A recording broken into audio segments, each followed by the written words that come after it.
Welcome to Ms. Parv's Flipped Classroom. Today we're going to be talking about a different kind of function. We're going to be talking about quadratic graphs and their properties. And the objective is to be able to graph a quadratic function of the form y equals ax and y equals ax plus c when we're through with this lesson.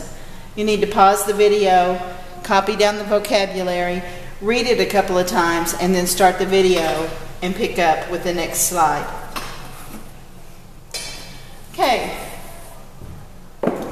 the simplest form of any graph is the parent function, or is the parent for that function. So for a quadratic, the most simple function that we could have would be y equals x squared.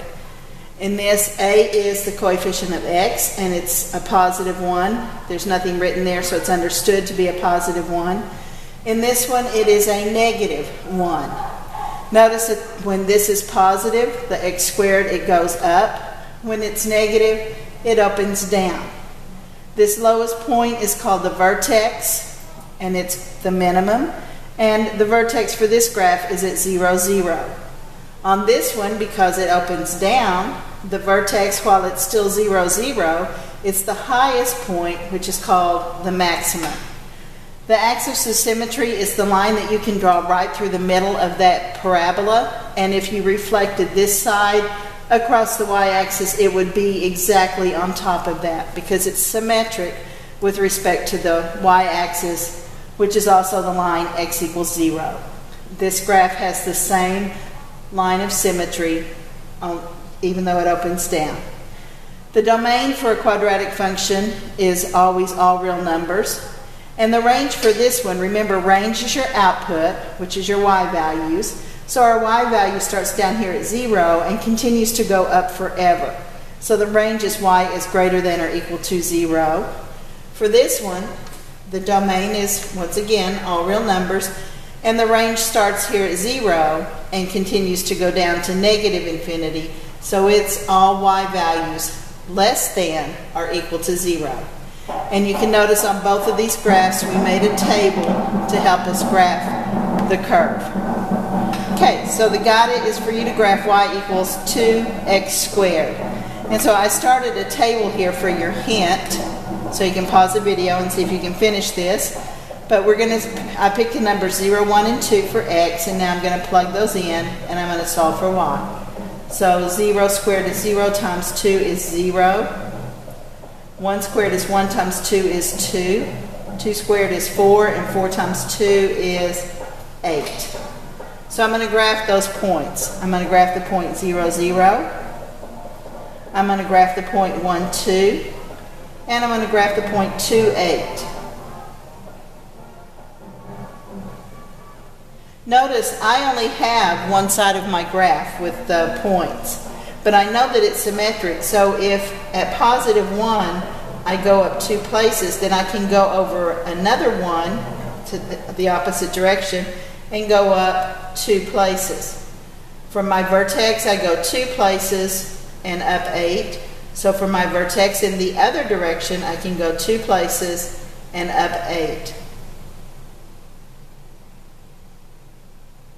So I only have to pick points on one side because I know that the points on the other side are symmetric. And I can use that fact to come up with the points on the other side of the graph. The vertex in this is 0, 0. It is a minimum because it is the lowest point. Anytime the parabola opens up, it will be a minimum. Anytime it opens down, it will be a maximum. The domain, remember that's your x values, that's all real numbers, the r with the double line. Your range is your y values. We're starting at 0 and continuing up, so the range is y is greater than or equal to 0.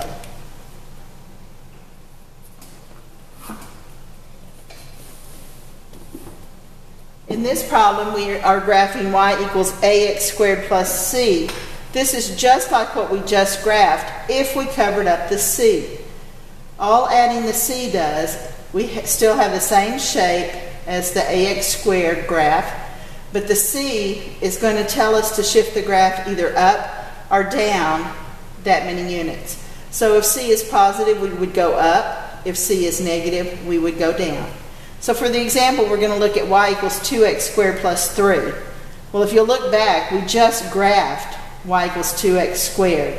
We made a table, and we know that that graph looks like this purple curve right here.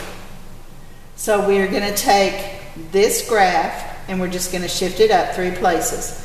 So it's going to go up 3 here. It's going to go from 2 to 5 here. It's going to go from 2 to 5 here.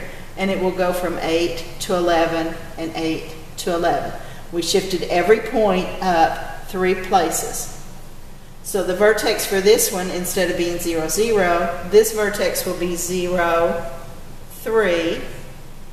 The domain will still be all real numbers, but this time the range starts at 3 and continues up. So it will be y is greater than or equal to 3.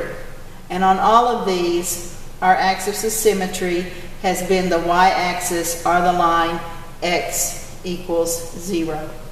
Your line of symmetry always goes through your vertex. That's an important point that you might want to write down. I'll say it again. Your line of symmetry always goes through the vertex.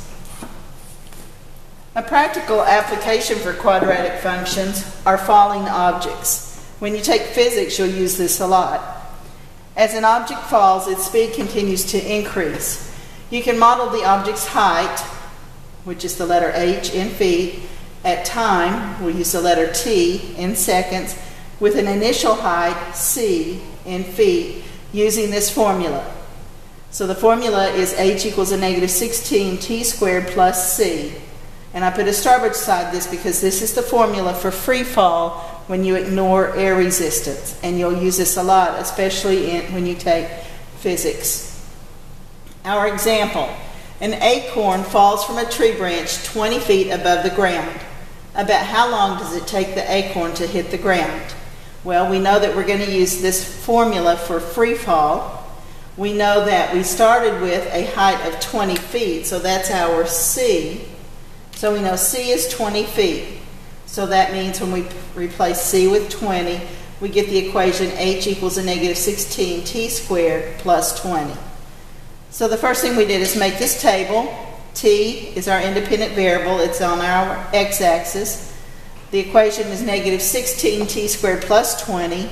And then h is the answer that we get when we plug this in here.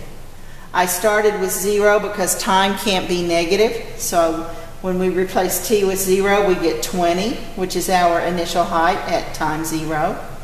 After 1/2 second, we replace that, we get a height of 16 feet. After 1 second, we have a height of 4 feet. And after 1.5 seconds, we have a height of negative 16. Notice as time goes on, the height gets smaller because the object is falling. Distance cannot be negative, so we can stop at that point. So graphing this, we have height in feet on the y-axis, time in seconds on the x-axis. At 0 seconds, we were at 20 feet. At 1/2 second, we were at 16 feet. At 1 second, we were at 4 feet. And then right after 1 second, we are at 0 feet. So the acorn hits the ground at a little over 1 second, and it hits the ground when your height is 0. So for your guided, do the same problem, but this time figure out how long it will take the acorn to hit if it falls from a distance of 70 feet instead of 20 feet. So pause the video and work that out because I'm about to give you the answer. And the answer is that it takes approximately 2 seconds.